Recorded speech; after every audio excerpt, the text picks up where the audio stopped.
So I'm really excited to note that the next three speakers were in Auroville this summer in the summer immersion program.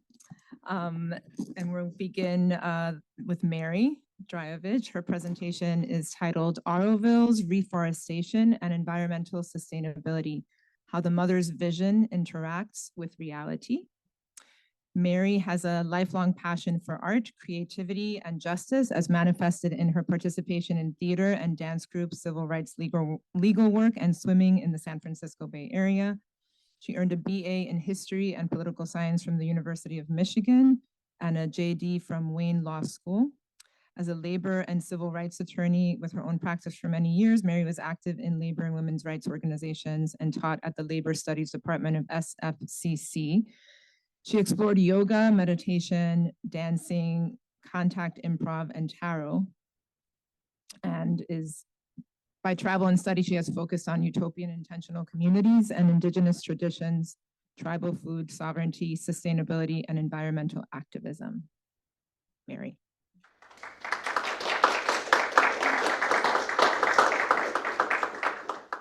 And in the course of writing the paper, the intro to this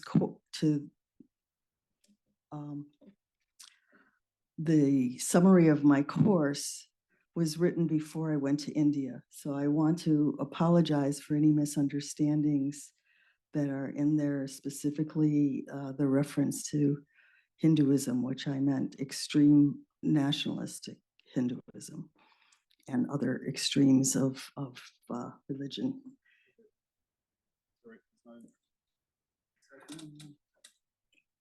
So we're going to talk about 4 or 5 things: the ancient wisdom of environmentalism, the challenges to growing a sustainable Auroville, the present situation in Auroville, and what is next. Unfortunately, with a very compressed schedule here, we can't go into a lot of depth about the specifics that everybody is wondering about what's happening in Auroville. So I'm just going to touch on a few things. I will be talking about the shadow side, and in the hopes that it provides a more complete understanding of what we need to do, how we can understand Sri Aurobindo and Mirra Alfassa's instructions, comments, envisioning as much broader than what may be on a paper, maybe more than the words that they wrote or they said.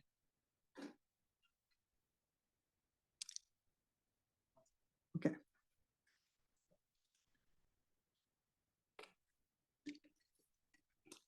So this picture is rice fields on the west side of India. All the pictures here, either I took or somebody in our group took.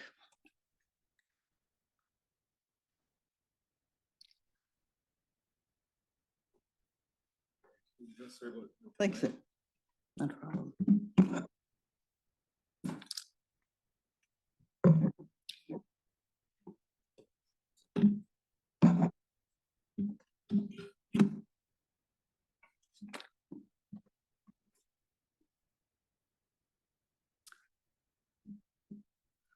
Okay. In the Thirkalvar, multi-layered forests are the fortresses protecting life, ensuring crystal clear water and fertile soil. The Thirkalvar, according to Sri Aurobindo during his early years in Pondicherry, is gnomic poetry, the greatest in planned conception and force of execution ever written in this kind. I believe the future sustainability of Auroville depends on the adherence to these principles. recall the importance, the critical importance of connecting up with the need for paying attention to the whole. Challenges to growing a sustainable Auroville. Auroville hopes to demonstrate how urban and rural areas can complementarily develop in an integral and holistic way. Ask yourself, does history repeat itself, or can the history of a place be transformed? If so, how? Based on the Auroville Charter, as written by Mirra Alfassa, it plans to increase its population from 3,000 to 50,000. There are many ecological and economic challenges in scaling up sustainability, including the lack of transportation, adequate housing, negative regional impact on surrounding Tamil villages, potential damage to groundwater tables, air quality, food security. And I'm reminded by a professor that the 50,000 is just a number. It's not necessarily the thing that has to happen in the near future. And well, it's, yeah, so there's a lot of complexity to this thing that people repeat, I think at least 4 times during the seminar here. The Matramandir temple as planned is in the center, surrounded by gardens and a lake.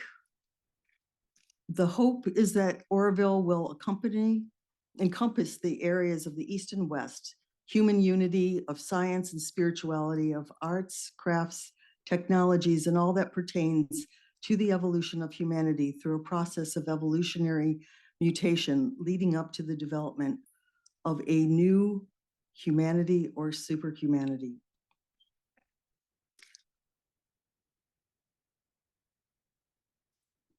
Let's see. One plan is to build the Crown Road, which is a bypass road that was stalled for a number of years and which is now underway. And when we were in Auroville, we saw that the bypass roads, as well as sewer systems and all kinds of additional infrastructure, are going in on the road to the southern tip of India, as far as we saw it. Oh, okay. Okay, thank you.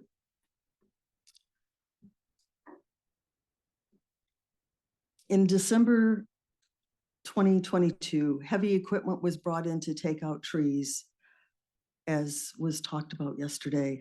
The building of Crown Road was temporarily stopped by protest from some Aurovillians who objected to this damage due to environmental damage it was causing.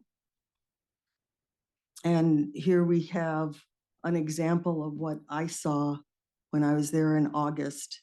The trees being chopped down, taken out, moved to other areas, and by large equipment. In June 2023, 6 months later, Auroville Secretary Janata S. Ravi revoked the visa of Auroville Earth Institute Director Sergei Andre Marie Marini, aka Satprim Mani, due to his criticism of this project and documentation of alleged corruption. A court injunction was issued but overturned earlier this year, and the plans have proceeded. So when we were there in August, we saw these huge mounds of dirt being moved around, the grounds around the Mirra being moved to create a lake, which we referred to lovingly as the moat.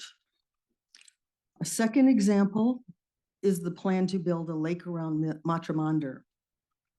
Does the need to anticipate abrupt changes in the climate and plan sustainable projects come into conflict with the vision that the Matramandir should be surrounded by a lake? I would say this is an open question that is something that should be seriously discussed.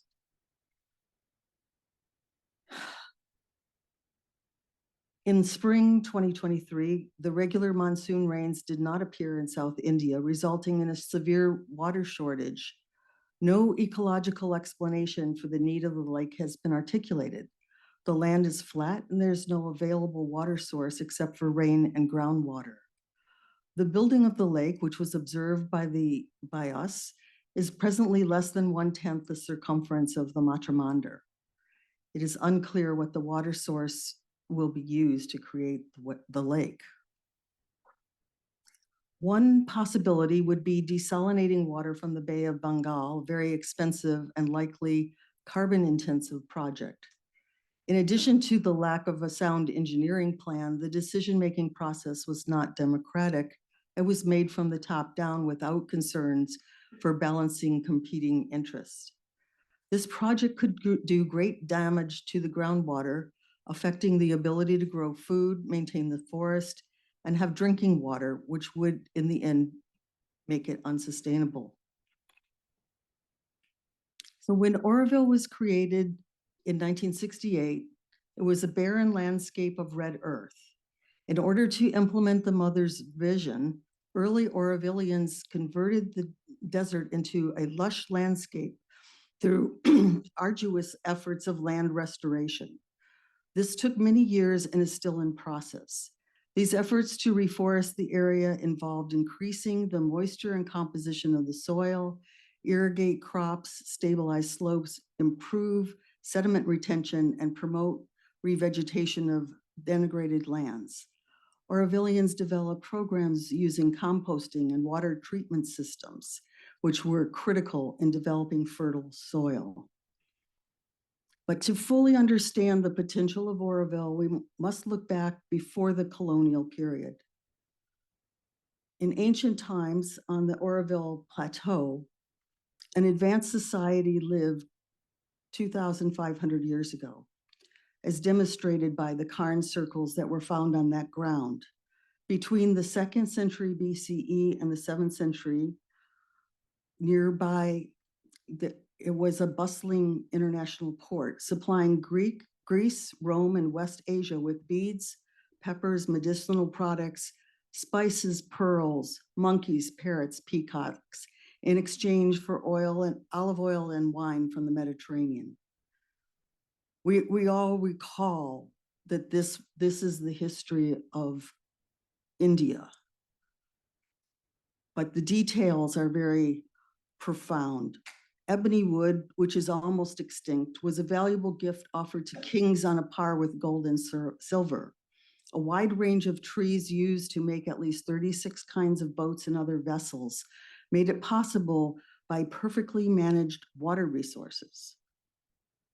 The Erie system that was used back in those days is an embankment between two ridges, which creates a reservoir. The overflow becomes an inflow for the lower Erie, resulting in a tiered system which maximizes the capture of heavy rains for use in irrigation. Sluice gates were engineered to reduce wasteful runoff and irrigate the farmland. This made it possible for cultivation of crops in dry areas. During pre-British and colonial times, high agricultural yields were reported, producing an average of 82 quintals per hectare. In contrast to today, with chemical inputs and modern seeds, the output is 65 quintals per hectare in irrigated land and 49 in well-irrigated lands. So we, through the modern use of seeds and pesticides, have reduced the ability to grow. The fate of the ancient trees. Within 100 years of British rule, forest land was brought as scrub jungle and cleared. Industrial crops were planted and cultivated for export. Indigo, sugarcane, tobacco, casuarina, and cashew, excuse my pronunciation of that. Farm productivity fell as the forest was significantly reduced and soil fertility lost. The jungles of Mathur, which grew exquisite redwood and ebony trees, were chopped down for use as fuel to make charcoal. Soil erosion created canyons within 10 years of clearing the forest of trees. As a result, irreversible deforestation resulted in the topsoil washing into the Bay of Bengal. Tushita, a biologist and oceanographer Aurovillian that was with us while we were there for 3 weeks, discussed with us the ancient levee and irrigation systems which functioned to distribute water efficiently and were not well maintained. She explained that the Auroville region had no natural perennial water source like a river, and there are only 40 to 50 rainy days a year. Intense monsoon rains followed by a very long dry period are difficult to manage.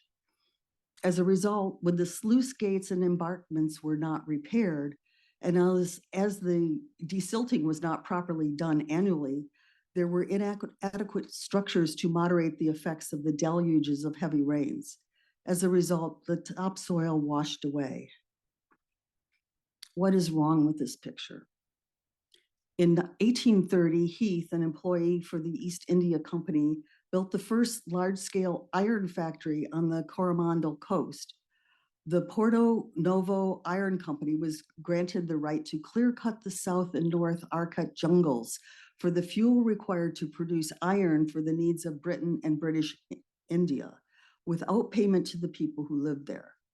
Today, 147 of the 329 million hectares of land in India are degraded, nearly a third of the land.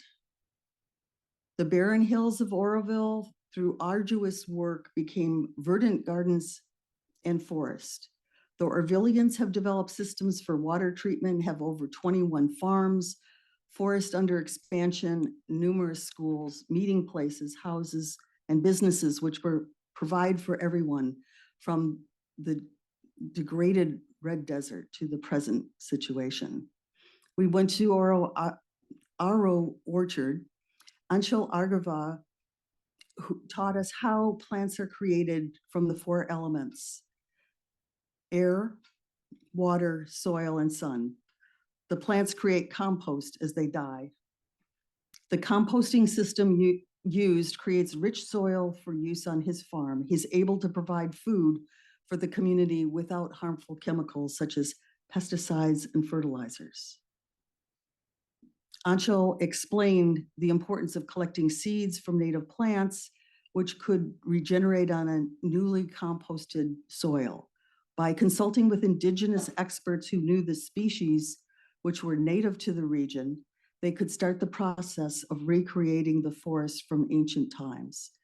And as I drove through southern India, I saw the monocultural planting of many kinds of trees that, as we all know, is like the death knell of sustainability. And we don't have time to discuss that, but that is a very rich area of study and comparison with what is going on in Auroville, which is these beautiful gardens. One can only imagine the strength of the Aurovillians who built the beautiful forest houses of Matrimander. The current residents have much to be grateful for. They are in danger of losing it by making mistakes which lead to ecological disasters, as has been done in the past. How do we transcend the they to the we? Thank you.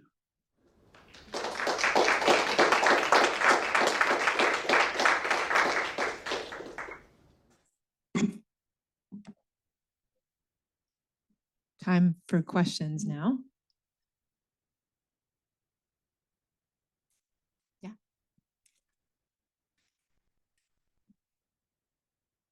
Thank you for your presentation, and I'm quite aware of the problem of the water. And by the way, Mother also was aware, and she was mentioning desalinization of water from the ocean in the future. You can see the whole Chennai lives on the water which is brought from outside. It's because of overuse of well water for the farms. where they do not pay electricity fully, so it's cheap electricity to pump water from underground. So the aquifer goes down, the level of water goes down till the salty water starts breaking in. So all that problem is a really big problem for Auroville. Afforestation, wonderful project. It's done really beautifully by those first people who came and really worked hard on the land and built the ground.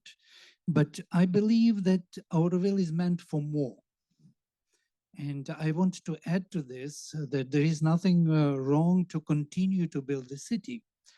And some people mother envisioned lake. I'm against lake around Matrimandir myself, because it involves a lot of dusty, dirty work, which is destroying everything around these beautiful gardens and so on.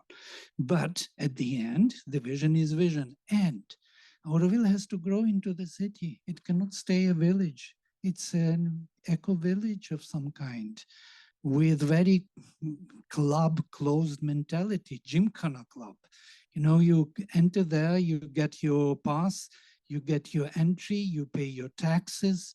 We pay taxes to be in Auroville. Do you pay taxes to be here just to be? Yes.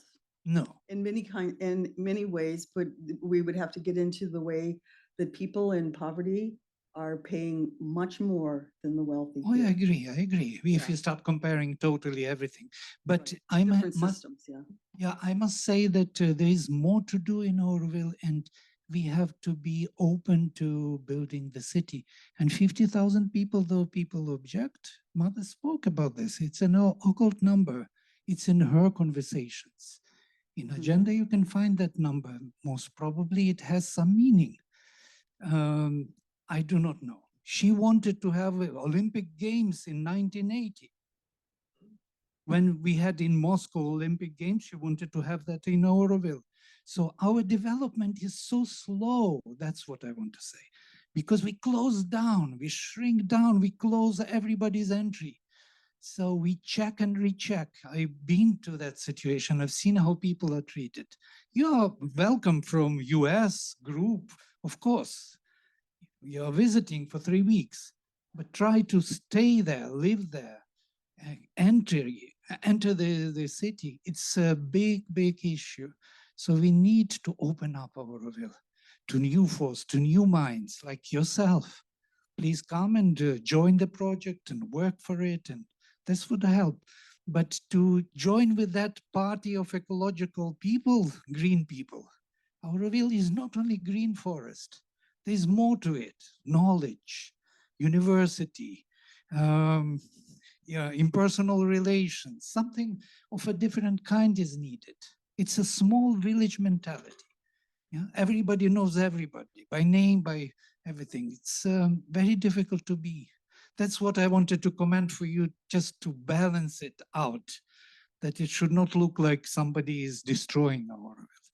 Well, the destruction, I was like specific about the 2 projects. And if I were there, I would be arguing for finding the next forest and the next forest and joining them together, the root systems to create more habitat for larger animals. And you know, taking the vision out to the rest of the world. I agree with you that, you know, growing is good. I'm from Detroit, and when you're from a place that's not growing, you really see the consequences. Any other questions? Oh, Mary, thank you for the presentation. I just wanted to make sure that I understood the Crown Road. This is a project either of the country of India or the state in which Auroville is located. And secondly, with regard to the lake around the Matrimandir, who is doing that? Well, my understanding that the government of India has supplied some of the resources to build the moat. And they also may be providing some of the resources to build the road. I don't have the details of which governmental structure. I would suspect it's Tamil Nadu. and funds from there. So there's all kinds of holes in my knowledge about the structure of the way money works in Auroville. And there's been comments throughout this, and referring to the fact that, yes, we want to live in a place where we're not ruled by money, but the practical realities are just like very crushing and full of dilemmas. Anybody else?